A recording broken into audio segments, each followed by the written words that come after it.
स्वागत है आपका फिर से हमारे आपका अपना YouTube चैनल केमिस्ट्री एडमायर में। और आज हम आपको पढ़ाने वाले हैं, आप हेडिंग देख लें, स्टैनले मिलर का प्रयोग। यह जो प्रयोग है बहुत ही महत्वपूर्ण है इस वर्ष की परीक्षा के लिए, और बायोलॉजी के महत्वपूर्ण क्वेश्चनों में से एक महत्वपूर्ण क्वेश्चन है। ये बहुत ही महत्वपूर्ण क्वेश्चन है। अब की बार भले ही ये 2 नंबर में आए, परंतु आएगा जरूर, ठीक है ना। तो देखते हैं इसको, क्या है हमारा स्टैनले मिलर का प्रयोग। तो इसको समझाने से पूर्व हम आपको पहले बताते हैं कि जो जीवन का जो उद्भव है, आप चैप्टर होगा जीवन की उत्पत्ति, ठीक है ना, उसी में ये हेडिंग जो है हेडिंग वो आती है। तो विभिन्न जो दार्शनिक रहे हैं, विभिन्न वैज्ञानिक रहे हैं, उन्होंने अपनी अपनी थ्योरी जो है उस पर लागू करी है। किसी ने कहा कि जन्म जो है वो स्वतः हो जाता है, किसी ने कहा कि रवे जैसे बनते हैं, उनसे कोसर्वेट बनेंगे, उनसे कोलाइड बनेंगे, और उनसे जो है प्रथम कोशिका बनेगी। विभिन्न जो हाइपोथेसिस हैं, विभिन्न थ्योरीज हैं, वो वैज्ञानिकों ने दी हैं, है ना। किसी ने ये कहा कि जो है जीवन कैसे होता है, जीवन अजीवात है, अर्थात निर्जीव प्राणियों, जो निर्जीव अणु होते हैं, उनसे जो जीवन के लिए जो नई कोशिकाएं हैं या सजीव कोशिकाएं हैं, उनका निर्माण हो जाता है। तो किसी वैज्ञानिक ने कहा कि नहीं ऐसा है, जैसे कि उन्होंने एग्जाम्पल दिया कि मिस्र में जो है नदी है, नील नदी है। जब वहां की जो कीचड़ गर्म होती है, तो उस कीचड़ में क्या होता है कि उस कीचड़ से मेढक है, मछलियां हैं, सर्प हैं, घड़ियाल हैं, वो स्वतः ही उत्पन्न हो जाते हैं। तो हम लोग कहते हैं स्वतः जननवाद कहते हैं, ठीक है ना। ऐसे विभिन्न दार्शनिक, विभिन्न वैज्ञानिकों ने अपने अपने मत प्रस्तुत किए हैं कि किस प्रकार से जो जीवन है वो पृथ्वी पर आया है, ठीक है ना। तो उसके बाद में जो प्रयोग हैं आपके वो बहुत सारे किए गए। उसमें निष्कर्ष निकाला गया है कि जो अजीवात जनन है, कहने का आशय है कि जो निर्जीव जनन है, अर्थात किसी निर्जीव अणु से किसी जंतु का उत्पन्न हो जाना, जैसे कि कीचड़ से मछलियां बन जाना, कीचड़ से सर्प बन जाना, घड़ियाल बन जाना, ये पूर्णतः गलत सिद्ध हो गया है। पीछे प्रयोग में बताया गया है कई प्रयोगों में कि किसी भी जीव के जनन के लिए वहां पर चाहे वो स्पोर मौजूद होना चाहिए या कोई कोशिका मौजूद होनी चाहिए, यानी कि कुल मिला के कोई सजीव जो है चीज जो है, अर्थात कोशिका है, स्पोर है या बीजाणु है, वहां पर उत्पन्न होना चाहिए या वहां पर होना चाहिए, तभी जो है नया जीवन उत्पन्न हो सकता है, ठीक है ना। तो उसी के क्रम में एक प्रयोग है स्टैनले मिलर का प्रयोग। उन्होंने क्या कहा, उन्होंने बताया है किस प्रकार से आज से 3 से 4 खरब वर्ष पूर्व पृथ्वी में कैसे जो है अणुओं का निर्माण हुआ था, कैसे पदार्थ बने थे। उसके बाद उन्होंने अपनी प्रयोगशाला में, कहाँ के थे ये, शिकागो विश्वविद्यालय, शिकागो विश्वविद्यालय, अमेरिका के वैज्ञानिक थे ये। उन्होंने अपने गुरु हैरोल्ड यूरे के साथ सन 1952 में क्या किया उन्होंने है, अब जीवन के उद्भव की प्रयोगशाला में आज से 3 से 4 खरब वर्ष पूर्व जैसे अणु बने होंगे, जैसे पदार्थ बने होंगे, उन्होंने अपनी प्रयोगशाला में उसको बनाकर दिखाया। लेट्स सी, ठीक है, देखते हैं।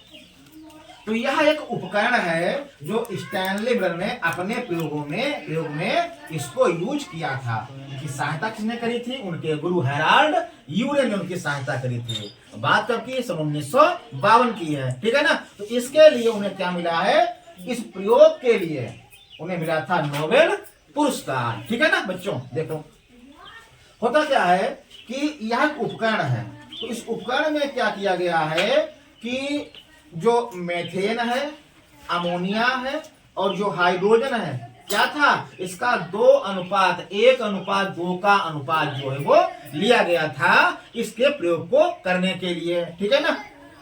अब H2O कहां से भी बताते आपको, ठीक है। तो पहले ये समझो कि यह एक उपकरण है जिसमें इन्होंने आज से 3 से 4 खरब पूर्व जैसे पदार्थ बने होंगे, ठीक वैसे ही सब्सटेंस उन्होंने इसमें पैदा किए या उत्पन्न किए, या उन्होंने उसका निर्माण किया इसमें, ठीक है ना। देखते हैं अब हुआ क्या है कि सबसे पहले मैंने मेथेन लिया, अमोनिया लिया और लिया हाइड्रोजन, और क्या किया, इसको 2:1:2 में इसको भर दिया। 2:1:2 के अनुपात में से भर दिया है। कहाँ भर दिया इन्होंने है, इस वाले चैम्बर में, इस वाले फ्लास्क में, ठीक है ना।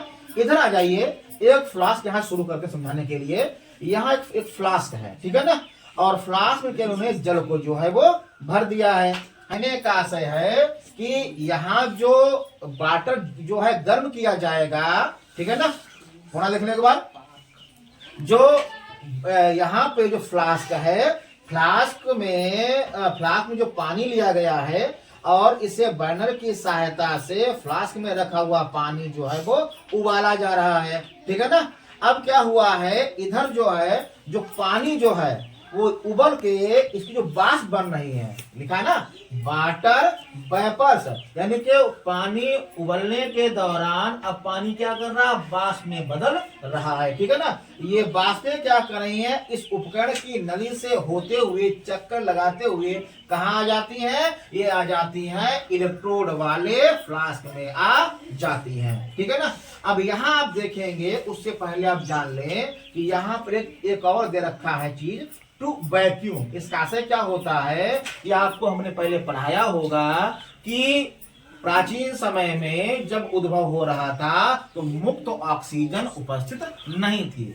बताया था ना हमने कि जो मुक्त O2 है वो वहां पर उपस्थित नहीं था, इसलिए इसमें क्या था, इसमें O2 भी जब उन्होंने उपकरण को लगाया होगा, उन्होंने बॉयल किया है ना, तो इसमें क्या है, O2 इसमें रह गई होगी। उसके लिए क्या किया उन्होंने, इस वैक्यूम को लगा दिया, यहाँ से O2 जो है उन्हें निकाल दी, ठीक है ना। अब यहाँ पर O2 मौजूद नहीं है ना, यहाँ जो जल है वो वाष्पित होकर ये जो है H2O, ये वाष्प है, यहाँ ये जल का वाष्प है ये, ठीक है ना। तो कहने का आशय है कि यहाँ जो वाष्प है वो यहाँ से नली से होते हुए कक्ष से, है ना, अब कहाँ जाती है, इलेक्ट्रोड वाले कक्ष में अर्थात चैम्बर में, यानी कि फ्लास्क में आ जाती है। अब यहाँ गैसें कितनी हो गई है, मेथेन तुमने लिया था पहले, NH3 तो लिया ही था, और था आपका H2 ये भी लिया गया था। अभी आ गई है वाष्प H2O, है ना, अर्थात 1 2 3 4 गैसें क्या करती हैं, इसमें आकर मिक्स हो जाती हैं, ठीक है ना।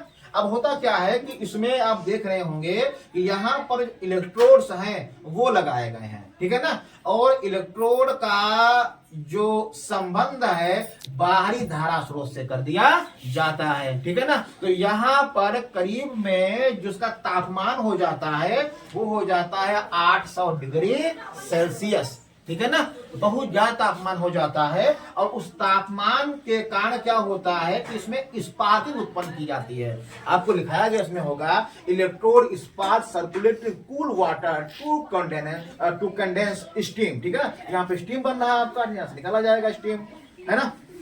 अब क्या हो रहा है कि यहाँ पर जो गैसें हैं ना वो यहाँ पर आ रही हैं और यहाँ सारी गैसें मिक्स हो रही हैं, ठीक है ना। अब यहाँ से बाहरी धारा स्रोत से जो है विद्युत में आ रहा है, तो इस इलेक्ट्रोड के द्वारा यहाँ पर ये दिखाया ना, ये लाइन बनी हुई है ऐसे करके, यहाँ पर स्पार्किंग की जाती है। तो यहाँ पर ये शो किया गया है कि प्राचीन समय में ऐसे ही बादल थे, है ना, वातावरण में बादल थे, वाष्प थी वातावरण में, और क्या था, मेथेन थी, अमोनिया थी, और क्या था, हाइड्रोजन था। वो वातावरण में ऐसे ही विचर रही थी गैसें, है ना। अब उसमें क्या हुआ है, उसमें जो बिजली है वो प्रवाहित हुई, है ना, जानते ना आप लोग, क्या हमने बताया था आपको, क्या करती, बिजली जो है वो प्रवाहित हुई, उसके कारण जो है ना हमारे सब्सटेंस उनका निर्माण हुआ था। तो ठीक वैसे ही इसमें जो है यहाँ पर जो गैसें हैं उनको हम मिक्स करके अब यहाँ पर इलेक्ट्रोड के माध्यम से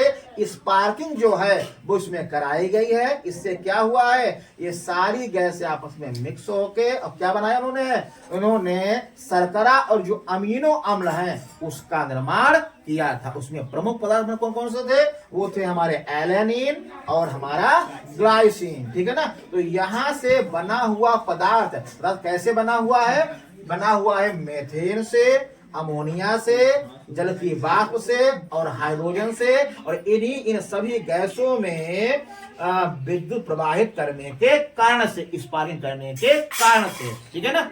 तो पदार्थ है ना, इन बना है, हमारा एलेनिन बना है और हमारा बना है ग्लाइसिन। ये सारे बने पदार्थ और इसके द्वारा ये पदार्थ आ रहे हैं नीचे, ये देखो है ना, इस प्रकार से आ रहे हैं। यहाँ पर एक कूलिंग जैकेट ये लगा हुआ है, ये हमारा क्या है, ये कूलिंग जैकेट है, क्योंकि यहाँ तापमान था 800 डिग्री सेल्सियस, यानी करीब 60,000 वाट जो यहाँ बिजली है वो यहाँ पर प्रवाहित करी गई थी, बहुत हाई तापमान था, ठीक है ना। तो यानी कि वो शो किया गया कि प्राचीन समय में ऐसे ही गैसों में जो विद्युत है, यानी कि बिजली है, जो तड़ित है, वो प्रवाहित हुई थी स्वतः ही, तो पदार्थ का निर्माण हुआ था, ठीक है ना। अब क्या करता है, ये पदार्थ यहाँ से आते हुए बने हुए हमारे अमीनो अम्ल है ना, यहाँ पर ठंडे किए जाते हैं। यहाँ पे देखा, आपको एरो दिखाया जा रहा है, यहाँ से जो वाटर है यहाँ से वो डाला जा रहा है, और जो बने हुए पदार्थ क्या करते हैं, यहाँ पर स्टीम, जो यहाँ पर कूलिंग जैकेट, यहाँ पर ठंडे हो जाते हैं, फिर ये यहाँ से नीचे आते हुए ये यहाँ पे आ जाते हैं। ये ट्रैप लगा हुआ है, ठीक है ना। यहाँ पे क्या है, इसमें अब क्या है, इनमें यहाँ पे जला वाटर जो है इसमें डाला गया था, तो यहाँ पे क्या, यहाँ पे जल है आपका, और क्या है, अमीनो अम्ल है, और ये शर्कराएं हैं, ठीक है ना। तो इसी ट्रैप को खोलकर यहाँ से इन पदार्थों को निकाल लिया जाता है और प्रयोगशाला में जांच की जाती है, तो मालूम चलता है तो हमारे कौन कौन से हैं, ये हमारे अमीनो अम्ल हैं और हमारी शर्कराएं हैं, ठीक है ना। तो इस प्रकार से हमारा जो हेडिंग है, स्टेनलेस का प्रयोग संपन्न होता है। आशा है आप लोग इसे समझ गए होंगे, और इस प्रयोग के बाद में उन्हें जो है क्या मिला है, नोबेल पुरस्कार, ठीक है ना। एक बार डायग्राम को देख लीजिए, ठीक है।